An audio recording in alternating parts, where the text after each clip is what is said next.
Hello, friends, and welcome back to Malicious Compliance Stories. All I read from this whole story is the man gets to control the financial decisions for the whole family. All the posts on Reddit regarding couples and their constant disagreements regarding financial decisions makes me wonder why they even got together in the first place. It's all about what's mine. But before we begin, best way to support our channel is to leave comments, like, and subscribe with the turned on bell so you don't miss the new video every single day. Here we go. I'm not giving my wife, who doesn't work, more pocket money. I, 27-year-old male, can't help but feel like an a-hole about the situation, and my wife, 23-year-old female, has been calling me an a-hole the whole week. Meanwhile, our close family are taking my side and friends are split. I, for one, don't see what I can do. For context, we live in Europe. The issue is the following. My in-laws have the amount of money they give my wife each month, and she wants me to make up the difference out of pocket. For it to make sense, I have to explain our finances. I'm a medical resident. My pay is crap, frankly, but it doesn't matter because I have real estate properties and make a decent amount of passive income from rent. My wife doesn't work because she's still in law school and her time is full between that and taking care of our son. So here's the situation. 20% of my income goes straight into our savings. This I will not budge on come hell or high water. About 40 to 60% goes into household expenses. This includes the nanny and housekeeper, food, gas, electricity, and my wife's school expenses. The percentage varies each month, of course, but lately, due to the war, all these expenses have risen, so it's always on the higher side.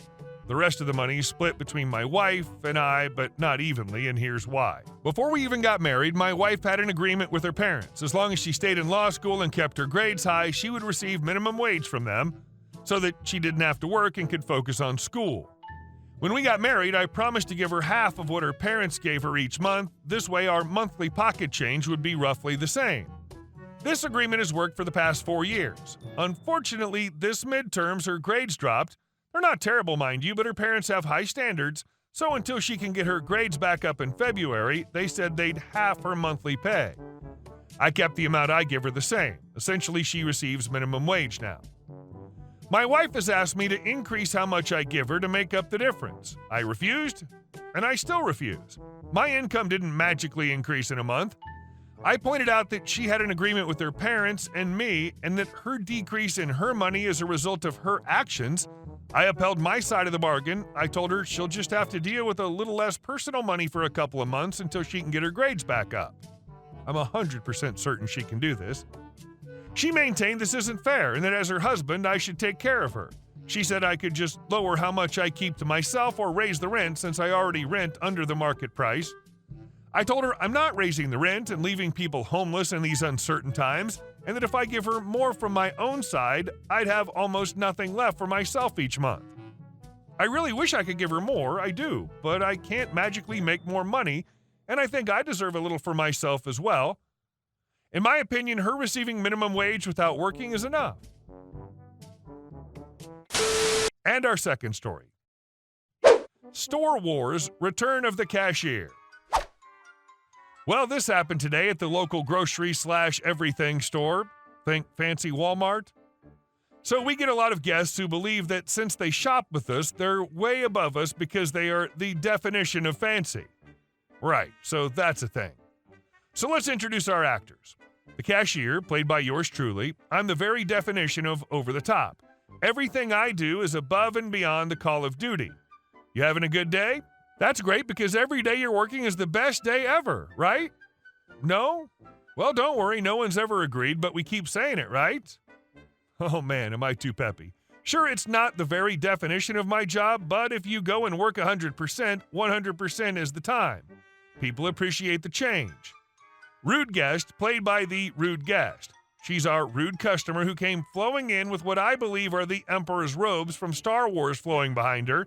You can wear what you want. I like plaid, and you can dress up as your favorite character. I personally like Han Solo. The scene is my cashier stand. So in flows Her Majesty, eyes evil and yellow and her skin all gray from ultimate power and taking control of the Senate. Be nice, it's a lot of work to overthrow a corrupt system of government led by the traitorous Jedi. With her, she has the following items: 4 of our softest, most expensive pillows, very nice, might I add, I own 2, a polka dot sheet set, nice, and 1 plain white comforter. To start off, she's been huffing and puffing the entire time I was helping the prior guest, sweet old man, in one of those motorized scooters. I already know the fight I was in, but you don't let personal feeling get in the way of good work. Rude guest, RG. Just these 3 things, and can you hurry it up? Me. Miss, you have 6 items. Which 3? RG picking up a pillow and throwing it at me, light force lighting. I obviously don't want this one. Now hurry up and do your job. I'm double parked. Me, I twitch. Do my job. Do my job. There are a few things I pride myself on. My super upbeat, happy personality that gets guests coming back to visit me. The fact that I'm one of the fastest cashiers because I don't like waiting in line when I'm always in competition with myself. And signing up the most store credit cards/debit cards. I'm good at my job, and she now activated Ultra Mode. Me, yes ma'am, right away.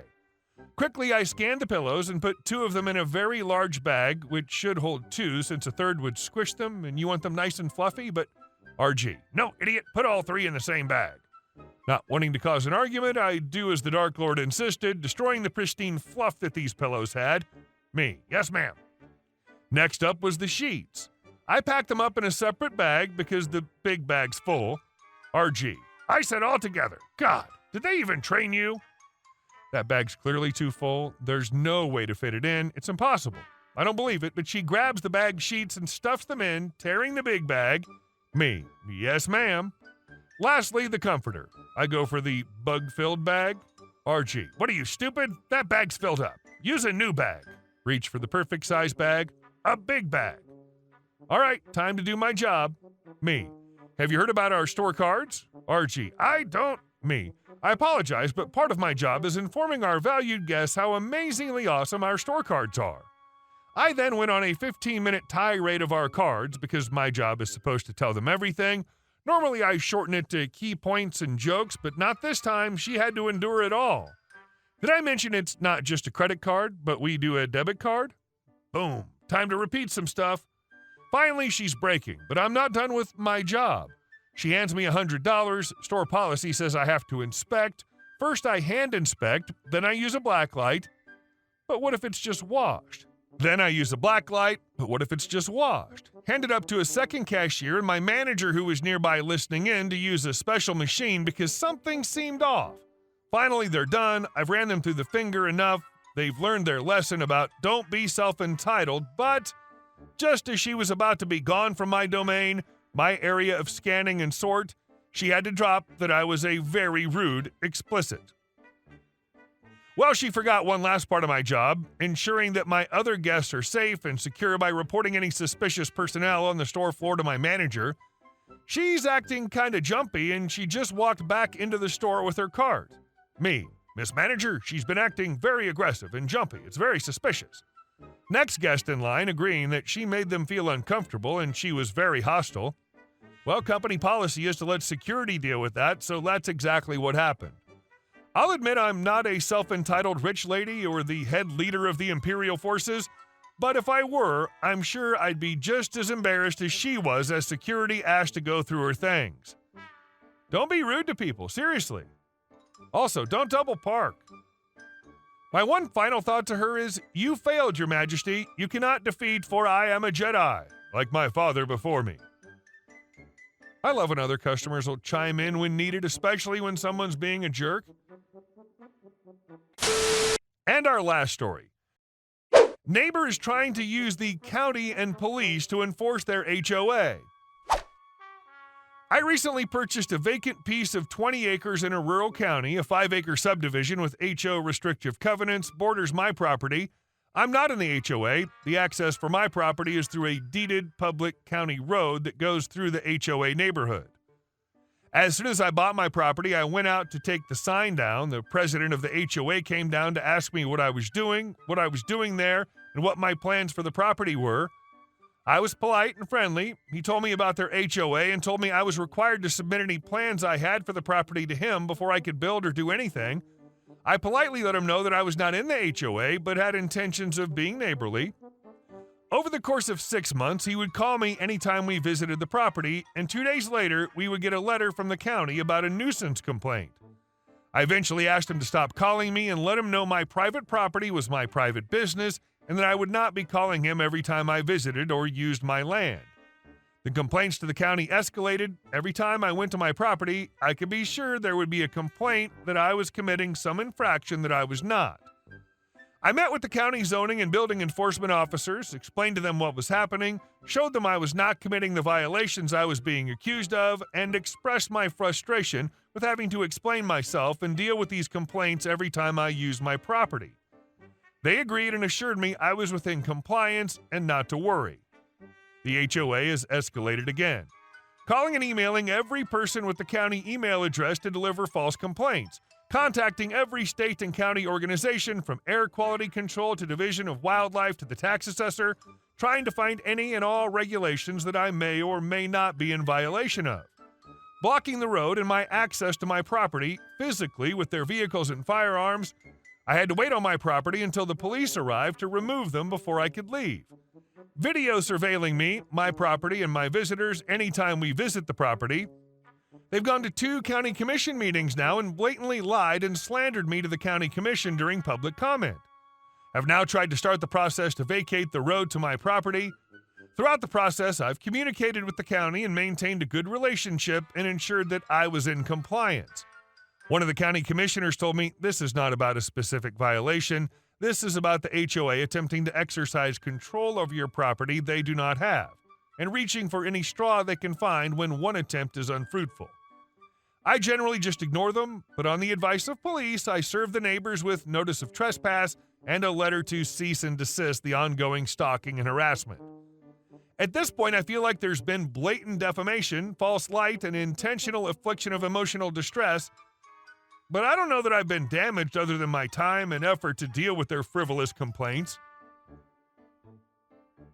Hey guys, thank you all for watching the video. I'll see you in the next one.